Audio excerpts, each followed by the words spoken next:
let's move on to Fred in Florida. Here I am. Hello, Fred. Hello, Fred. You're live with Eric and V. How are you doing today?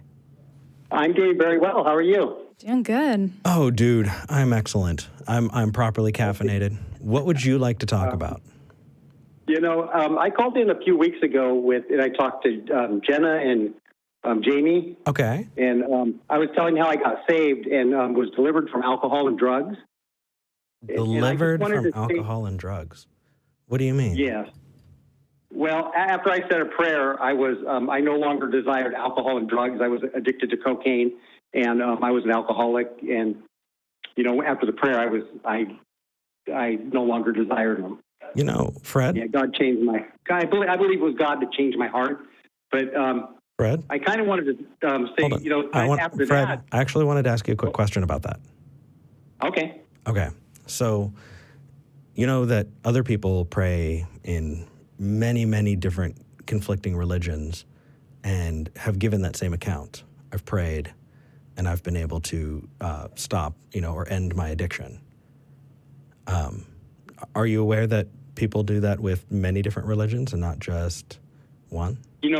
Personally, I've heard of a lot of Christians give that testimony. I've never heard of anyone from another religion give that testimony. Okay. I'm not saying that it hasn't happened. Sure. Personally, no, I have never heard anyone say that. Okay. Well, so if we were to take that and move forward with that idea, right, that other people have quit because they feel like they've gotten in touch with or are appealing to a higher power that, could be any number of religions, then what I would say from there is, does that mean that all of those religions are true? Or I guess I should ask you, do you think that the religion you believe is true because you were able to stop your addiction through praying? Well, part of it, yes. I believe that there's power that you receive from the Holy Spirit when you become a believer that gives you the ability to overcome sin in your life. Okay. And which, Hold on. alcoholism and the drug abuse, I think, yes, I think that was sin in my life. You might not agree, but it was harmful to me. And, that's what I believe from the teaching. I agree with you that alcoholism is horrible and drug addiction is terrible. I also know plenty of people who have quit their addictions without any kind of religious anything. I have two people in the audience who just raised their hands. Yeah. So I have no doubt of that, and I think okay, that's good. I'm glad you weren't saying that you need a God to be able to quit your addiction. That would be really presumptive and. Oh no, we could other people helping us and your support groups and everything. Beautiful. They're wonderful. You know what I mean? I'm not saying that God's the only way to get over it, not by any means. Awesome. But I'm just saying. So would you agree that testimony doesn't really hold a whole lot of water if you're using it to justify the existence of a God? Well, I'm saying that it doesn't hurt. That doesn't help either. Okay. The thing is, I was a heavy drinker. I was addicted to crack cocaine. Don't care. I said a prayer, and I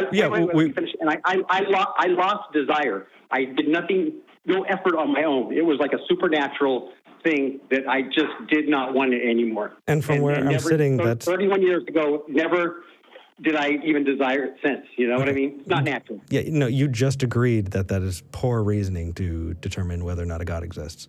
It was effort on your part. You made that initial prayer. You expressed that you wanted to stop, and you did something about it. And psychological benefits of meditation and prayer and just making that intention in your life are hugely impactful. How did I acknowledge I wanted to stop? By praying to have it stop, right? No, I was trapped in a car. Like I said, I called a couple of weeks ago and said I got stuck in a car. I borrowed a car and it was stuck on a Christian radio station. And I really I'm so sorry. That's why they sold it.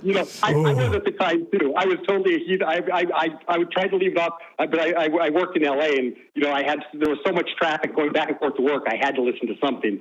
So I listened to it. But through that, I don't think I was really looking for something. I wasn't really looking to get out of my drug addiction. I was in it, and I was, I was living it, and through that, I Fred, said a prayer and overcame it. Fred, I hate to sound like an asshole, but because They don't. well, I want you to know why I'm coming at it this way. Because we already agreed. You don't have to sound like that. If you choose to, you can, but you don't have to. Well, and you can choose to take what I'm going to say any way you want as well, right? That's true. I'm coming from a good place. You can believe that or not.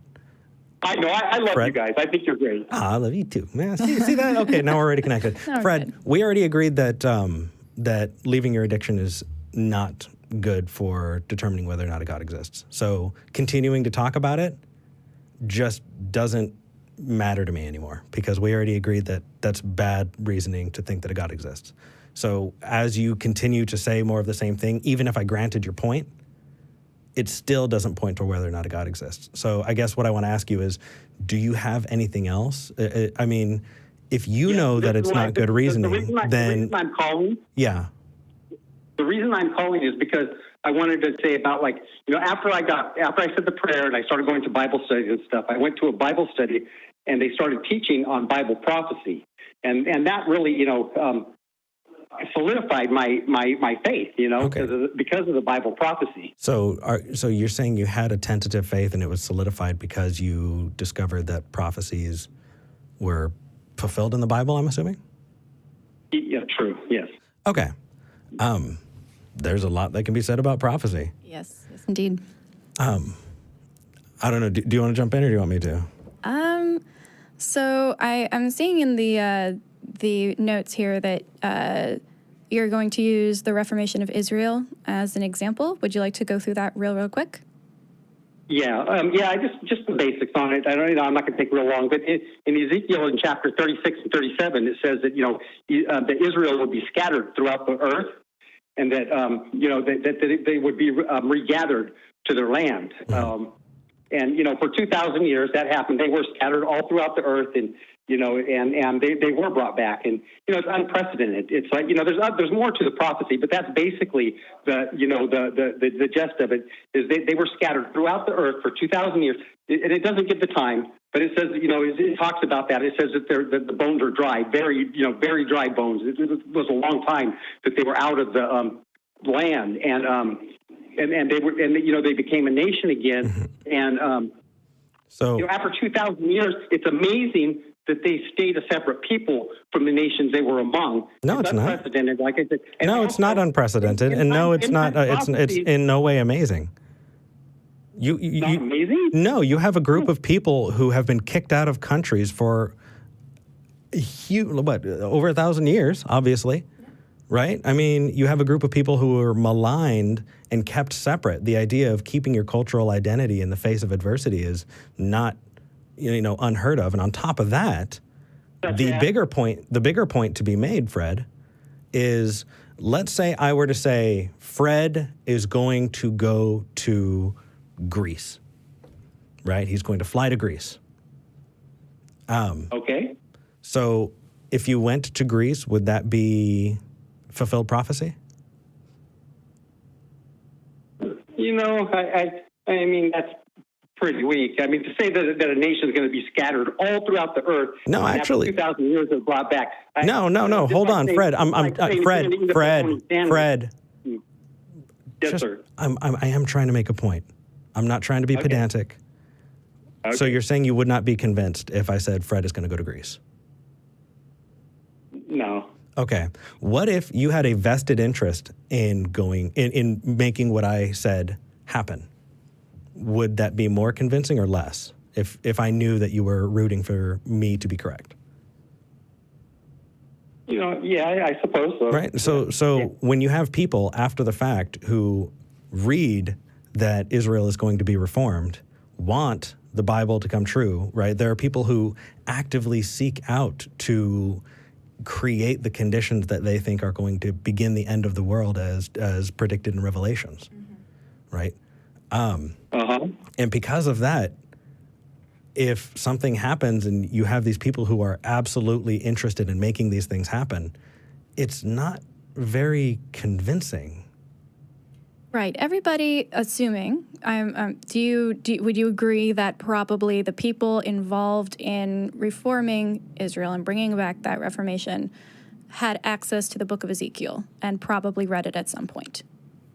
So let me get this straight. So you're claiming that the world got together to make Bible prophecy come true?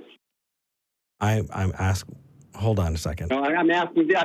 This is Oh, what asking like me. you're going asking to me. me. I mean, it seems to me it's like wow. I mean, I guess you could write off anything like that, anything at all, and say, well, it had to happen because people got together and made it come true. I mean, but instead of seeing, did people make the Israelites go and be dispersed out through the land to other lands for 2,000 years? Did it say in the Bible that they would be dispersed for 2,000 years? It doesn't say 2,000 years, No. but it was for 2,000 years. Well, It doesn't Okay. give, a lot of prophecies, they don't give time. How many different nations 2,000 years ago have since been dispersed? Do you imagine? I don't know how many have come back since the 2,000 years. That's not the question she asked. I know. I said I don't know. I Okay. said how many. I asked my question. Absolutely. How many have come back after being one nation for 2,000 years? Well, imagine that, say, I have a lot of Irish background. Say that the Irish people have been dispersed throughout the world, and I went back to Ireland and said, I'm back, I'm home, I have now returned after being dispersed. Would that be fulfillment of prophecy? Was not prophesied. No. Not if it was, What if she wrote down that it would happen beforehand? I'm saying for one person to go back and then come back, no, but like a whole nation and be dispersed all over the world like Israel was, and then they are God's chosen people, and then they're brought back. And again, Okay. Bible prophecy, Okay, in-time Fred? Bible prophecy cannot come to pass unless Israel is a nation. Fred? Also, I mean, Fred? yes, sir. So Eric. I like it. Fred, Eric, nice to meet you. Okay, so let's take a look at this, right? The religiosity of this nation when that happened was very, very much pro-Christian. It was not long after under God was added to our currency. You have these just, oh my goodness. Okay, let's see. Anti-communist sentiments growing that led to these ideas that, the godless commies are coming and we identify differently from them by being the God-loving country, that there were tons and tons of other countries, the countries involved in making that happen, predominantly Christian, right? To say to say that the people in charge and the people who made it happen didn't know or understand or have a vested interest in that. Just look at the articles written at the time. Do you think people weren't saying we are fulfilling prophecy by doing this? And if that is the case, if they say we are fulfilling prophecy by doing this, does that make it convincing? No, because then you have people with a vested interest in fulfilling prophecy. Now, what would a good prophecy look like, right? If we were to find a prophecy that was absolutely believable, what would a good prophecy look like? What do you think, V? That is a good question. Probably something that was not the best-selling book for at least the last, since the printing press, Sure. was the one that made that prophecy, and it was only discovered after the thing came about. I would assume that would be a little bit more convincing. So say in the book of Eric. We write down a prophecy in this, and you bury it somewhere. Okay. Joseph Smith style. Ooh, Rochester, New York. All right. Okay, you bury the book in Rochester, New York. Okay. No, you don't speak of it to anybody. 70 years pass, you die, 2,000 more years pass. Something happens that is in this book that you wrote in 2019. Okay. Only after that thing happened did somebody pull up this book. Ooh, or I want to add on to that. Yeah. Right? There is a book that I absolutely love, and the name is skipping me, so I'm going to look to the live chat to remind me. It was co-written by Terry Pratchett and Neil Good Gaiman. Omens. Good Omens. Yeah, Thank yeah. you. Thank you. Yeah. What is it? The Well and True prophecies of someone. Someone Nutter, right? Alice Nutter? Agnes Nutter, thank you, live studio audience. Agnes Nutter, when somebody opens it, their name is Jeff, and it says, "Hey, Jeff, close the book." Right? It says, "Hey, you forgot you left the oven on." It was written a couple thousand years ago. The person who read it is like, "Holy crap, this is specific to me." Right? That's what I would see in a prophecy that I'd be like, "Holy crap, have you seen this? Check it out." That would be far more convincing. The reformation of Israel, it doesn't really cut it for us. Yeah, I find it to be. I mean, as far as for me, like I went to that Bible study and he went through it and he was just going over it line by line, and I was amazed by it. I've never heard of such a thing like that. I didn't know about it. And Really? It actually blew me away. Oh, yeah. Dude, I learned about that stuff. I had very little Bible knowledge. Yeah, I've never read the Bible. Yeah, my parents were pretty much atheists. I had that experience when I was a kid. Oh, yeah. I actually had heard those things, and so it's not amazing to me. And when you go back and take a look at them, there are lots of things that charlatans do, right? You have self-proclaimed psychics who say, "Oh, well, this is going to happen in the future." And when you start going into prophecy, right, Nostradamus and all of that, there are these different things that we use to determine, well, is this likely? What's the odds of this happening? Right? If you look at Nostradamus, they're so vague that almost anything can be the fulfillment of those prophecies, right? Like the Bible prophecy that I gave you was not vague. It gave certain people, where they were, where they'd be brought back to, and like I said, there's more to that prophecy than that. Like I said, I just gave the bare bones, but it's right. It's not vague. It's not vague. It tells who, where, and it says where they're going to go to, where they're going to come from. It's not vague at all. But wouldn't that make it 10 times easier to intentionally fulfill it? And if it is specific? You want to think that the world got together to make Bible prophecy come true, I guess. Dude, look up the articles from the time. People were saying we are fulfilling prophecy by doing this. On top of that, so you got to help me out here. Wasn't Israel already dispersed by the time that prophecy was written? Israel was dispersed, of course. The prophecy. No, okay, no, so how the hell is that convincing? They were not. They were still a nation when that prophecy was written. Well, Ezekiel. I'm going to have to look that up after the show, and if I need to issue a correction, I will. But yeah, Fred. Okay.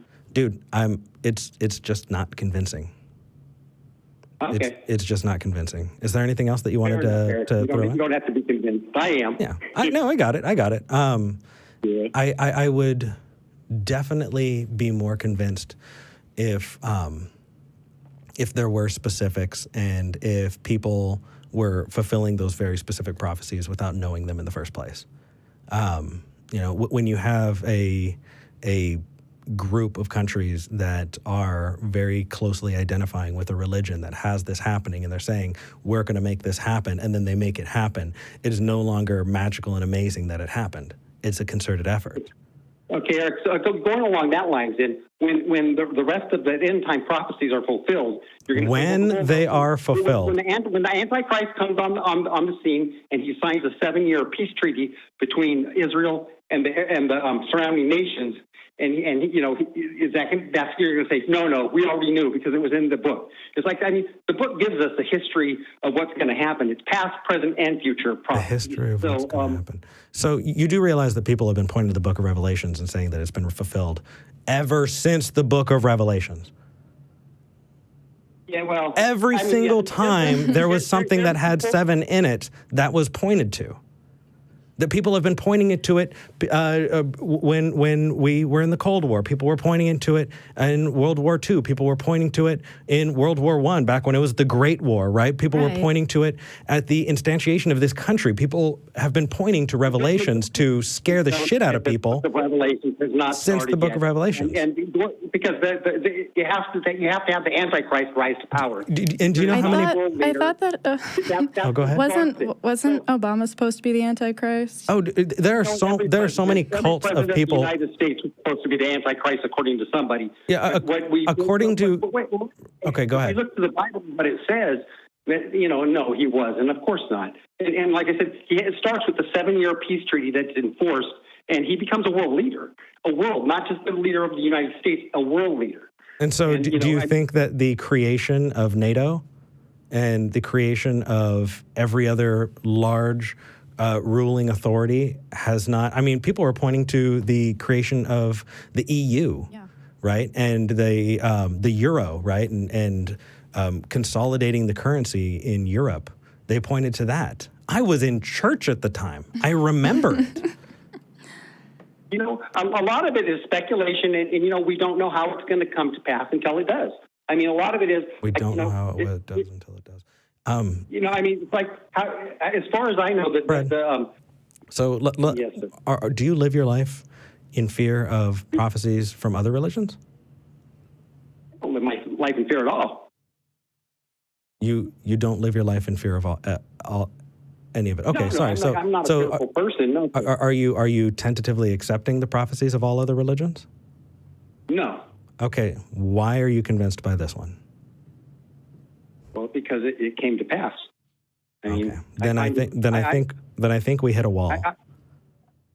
Yeah, I think so too. Yeah, it's kind of an impasse.